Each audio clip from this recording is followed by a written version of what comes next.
The Burgundian state, or the States of the Duke of Burgundy, was an odd collection of territories that existed during the late Middle Ages. It developed under the rule of the Dukes of Burgundy from the French House of Valois and was composed of both French and Holy Roman fiefs. The Burgundian state was technically not a sovereign state. The Dukes of Burgundy were vassals of the King of France and the Emperor of the Holy Roman Empire, but thanks to their immense wealth and power, they did essentially act as sovereigns, and had ambitions of developing their own kingdom, in part inspired by the old Lotharingian kingdom that sat between Germany and France. The last dukes of the Valois dynasty tried to rally the various populations around symbols such as the Cross of Burgundy and the Order of the Golden Fleece. Under Charles the Bold, who wanted to create a kingdom of his own, propaganda insisted that the Belgae were the common ancestor for all his lands. The Leo Belgicus appeared after that to symbolize the unity of the Low Countries, so the Dutch and broader Low Countries identity does to an extent have its origins in attempts to create a Burgundian kingdom and identity. It nearly turned into a kingdom in its own right, but Charles the Bold's early death at the Battle of Nancy put an end to his Lotharingian dreams, as he didn't have an heir, and thus his domains passed to the House of Habsburg through the marriage of his daughter Mary to Maximilian of Austria. Meanwhile, the French portions were conquered by the King of France.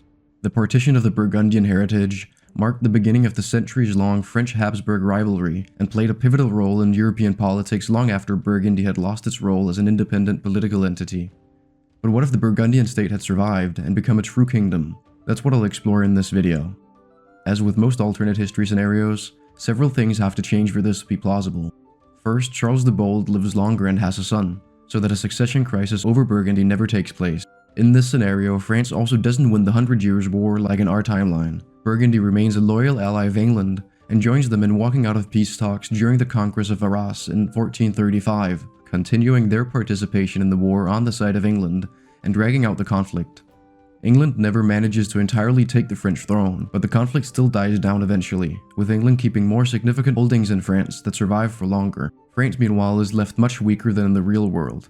With this strategic leverage, Charles the Bold severs all ties between France and Burgundy, establishing a true kingdom, which would likely be renamed the Kingdom of Lotharingia.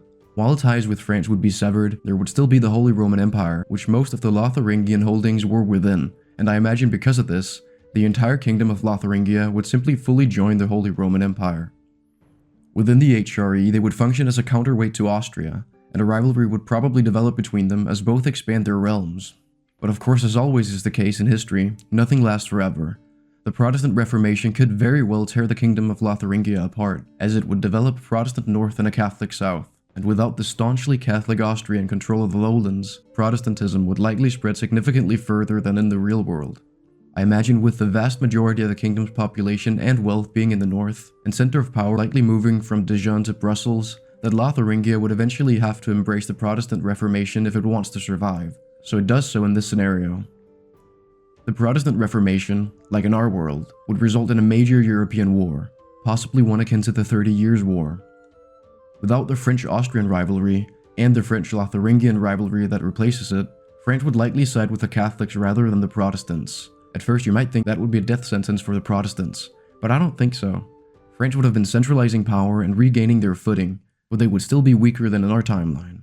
Austria and Spain would also be significantly weaker, and at the same time there is a powerful Lotharingia, and a stronger England, which would have united Britain earlier. In this scenario, the Protestants technically win the war, although like in the real world, the peace deal is complicated, with de facto victors on both sides. France would be a waking giant during this period, and I don't see the Protestant League managing to decisively defeat them. It would be a Protestant victory in the HRE, with the Protestant members seizing church land and the Holy Roman Empire losing its relevance. But in the West, Lotharingia would face an existential crisis as its realm stands divided, and France is right at its doorstep. As I see it, the only way for Lotharingia to survive in the long term is for it to find something for its many different people to rally around. And in this scenario, that's the Dutch and broader Low Countries' identity. So with France at an advantageous position by the end of the conflict, Lotharingia cedes much of its Catholic French territories to the Kingdom of France, and Lotharingia rebrands itself, in a sense, as the Kingdom of the Netherlands, as Dutch language and culture becomes more relevant than French language and culture. Post-Wars of Reformation, that essentially leaves us with a massive Netherlands, and going forward it would spread its influence along the Rhine and northern Germany, as well as across the world as European colonialism really gets going. In the real world, before the standardization of Dutch and German, The Dutch were considered Low German, identity-wise and linguistically grouped with the rest of northern Germany. And in the real world, the Dutch language and identity in part developed as a result of High German replacing Low German in northern Germany. There were a ton of reasons for High German replacing Low German, among them Luther's Bible translation being based on High German, and the main power centers in the Holy Roman Empire being in the south, High German-speaking part of Germany. But with a crumbling Holy Roman Empire and a powerful Low German Netherlands where Dutch Bibles were being printed around the same time, High German might not replace Low German to as great an extent.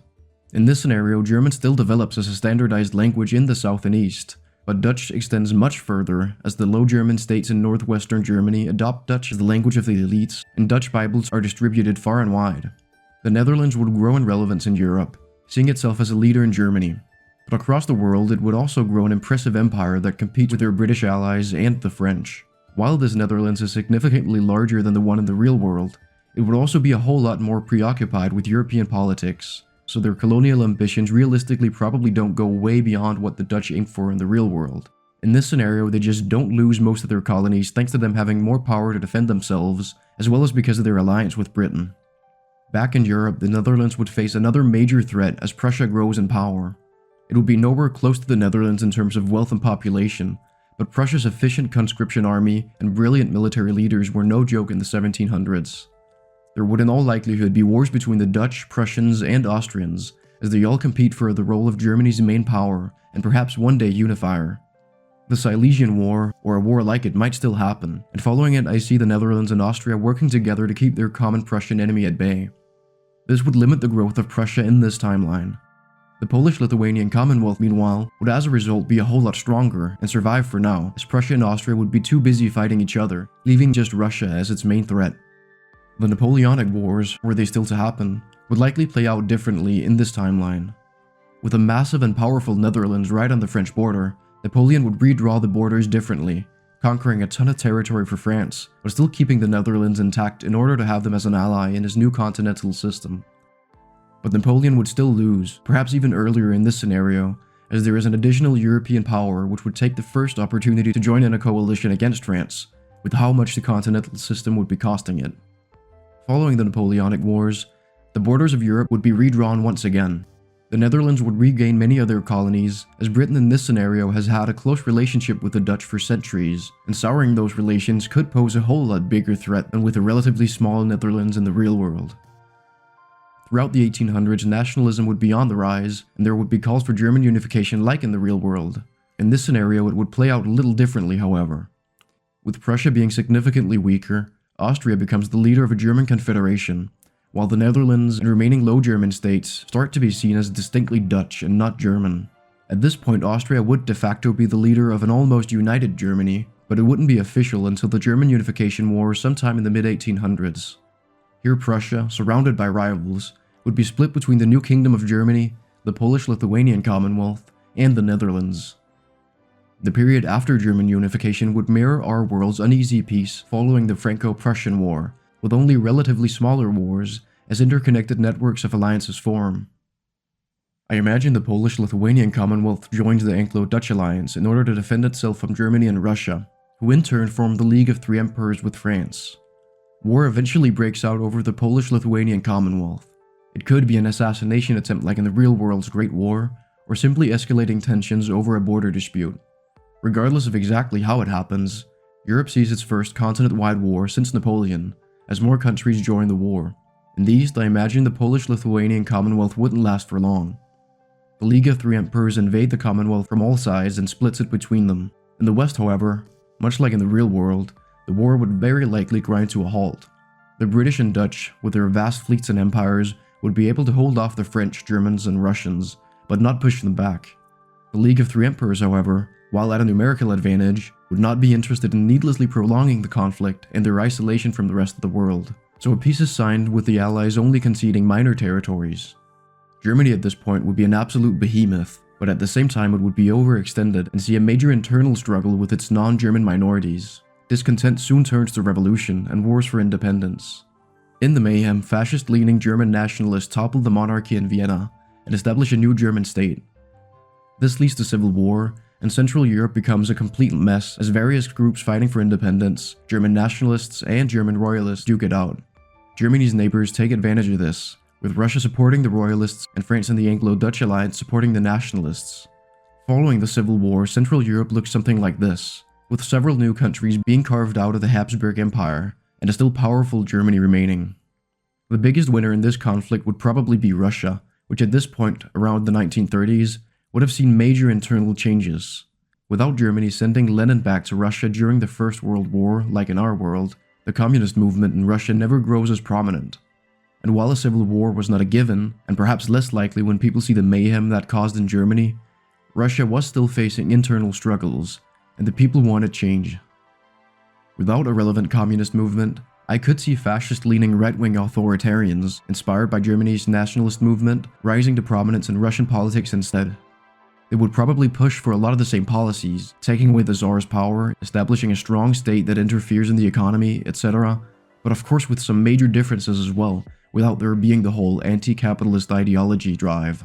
But rather than through civil war, it happens through the Duma and democratic bodies gaining more power, with only minor internal conflict as the royal family tries to oppose this push and fails spectacularly, as most Russians at this point wouldn't be all too fond of the royal family.